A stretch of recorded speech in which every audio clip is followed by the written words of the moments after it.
Let's use this UAV data set with its multiple stockpiles as a quick little demonstration of how to do a stockpile volume from point cloud data. Let's focus in on this particular stockpile. So I'll set up a clip just to include that area. That'll make it easier to work with.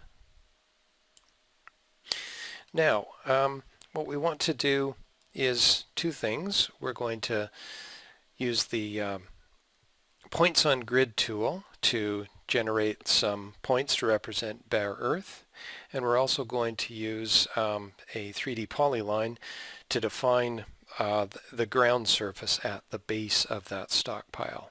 And we're going to use those two types of data to create both a top and a bottom surface, and as a final step we'll subtract those two surfaces from each other, and that'll give us a cut and fill volume. So the points on grid tool. First thing that we want to do is go into the grid settings, and I'd like to do a 1 unit size grid elevation sampling. So I'll set my grid to 1 by 1. Next, we're going to go into the points on grid tool, and I'm going to define a fence. Now, what I'll do is I'll make it a polyline fence or a polygon fence, because that way we're only sampling in the stockpile, and then I'll have less cleanup to do around the perimeter of the stockpile when it comes time to build some surfaces.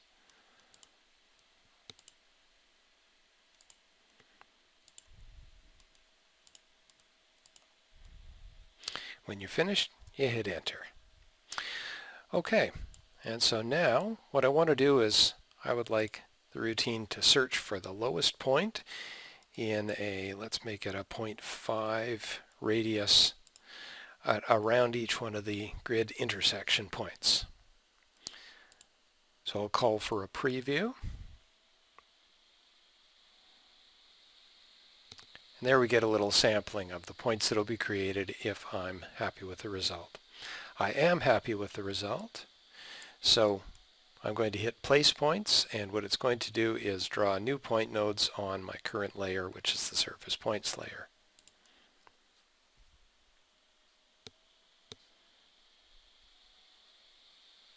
Okay, the points are now created. I'll turn off the grid to make this easier to see. And let's just look at things sideways, because now what I need to do is use my node snaps, and I'm going to draw a 3D polyline.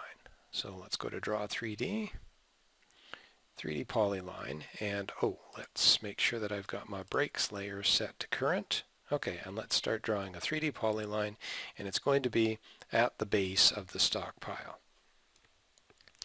And what I have to do is make sure that I've got my node snap on, and you'll see that it's actually snapping right to point cloud points, or the node points. In either case, they'll represent the point cloud.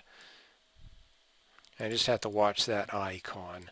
What the node snap will do is when you're moving your mouse, you notice how it doesn't grab anything, but when you slow down, then it shows you that it's snapping to a point. Alright, and I'll work my way around.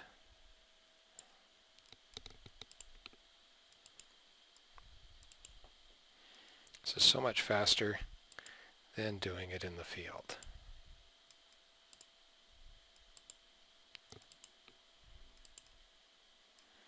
Get close, and when I'm finished, just close the shape. Okay, so let's turn off the point cloud, toggle it off here, and let's inspect our results. Good, so it looks like we've got some nice white points to represent the top of the surface, and we've got the blue line to represent the base of the surface. I think I'll do a little bit of cleanup here before I go on, just to get rid of these extra point nodes.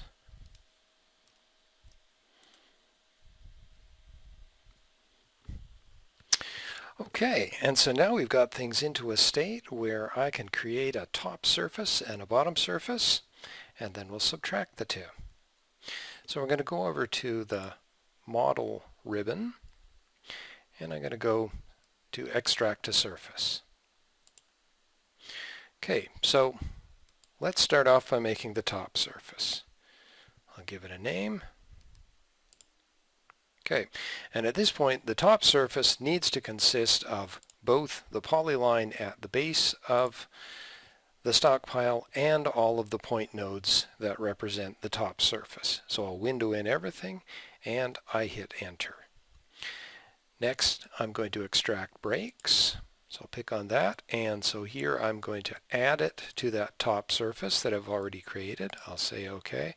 And so here, if I had any break lines drawn in addition to this line, I would be picking them, and I'd hit enter. And that way it'll honor any specific breaks. So we've created one surface, and now what I want to do is create another surface. Back to extract to surface, and this time it's bottom. Okay, and for the bottom surface, we only want to create the polyline. I'll select that, right-click to enter, and now I think we've got our surfaces built. I'm going to turn things on the side here, and now we're at the stage where we're going to inspect our surfaces to make sure that they're accurate by drawing a 10. I'll hit 10. Here it's offering to draw the bottom 10, and I'll hit enter to select that one, and I'll just ask to show it. And that looks pretty typical. You can see that the surface has been derived just from the edge, and it's essentially flat in between. Do a little regen here, and let's do another 10 to show what the top surface looks like. So here it's defaulting to bottom. I'm going to hit S to select the top surface. Again, it asks, do I want to draw it or show it? I just want to show it. There we go. I'm also happy with that. It's giving me an accurate overview of what the surface would look like. Okay, now we have two surfaces in memory, and we're ready to do a volumes report. So in this case, we're going to pick a surface volume. The surface volume method is one that is typically used for either a stockpile scenario or perhaps a tailings pond scenario, where you've got a common perimeter around all the surfaces. If later on you're comparing unlike surfaces, for example, maybe you're flying an aggregate pile every couple of months and your client is asking you for an overall volume calculation, then you'd be looking at area volumes, and that's for a different topic. Let's go to surface volume.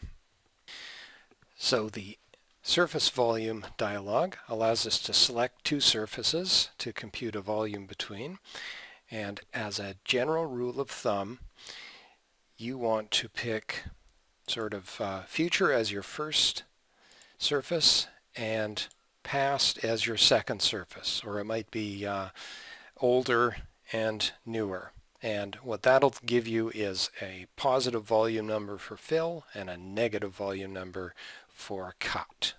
So top minus bottom, I pick on OK, and then I watch down in the command line here. I'll drag that open, and there's our volume report, and we can cut and paste that into an email or a text document to report what the volume is.